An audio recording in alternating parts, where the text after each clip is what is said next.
Are you wondering how to reply to a message on Telegram chat? Well, you've come to the right place.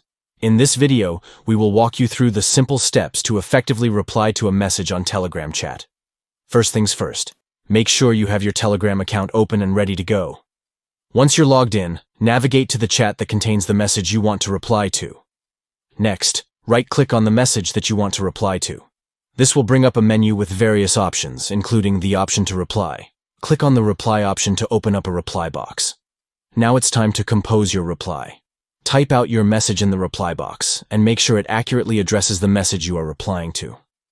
Once you're happy with your reply, simply click the send button to send your message. And there you have it.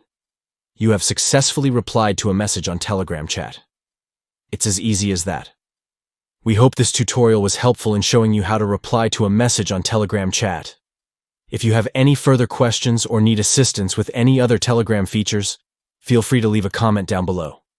Thanks for watching, and happy chatting on Telegram.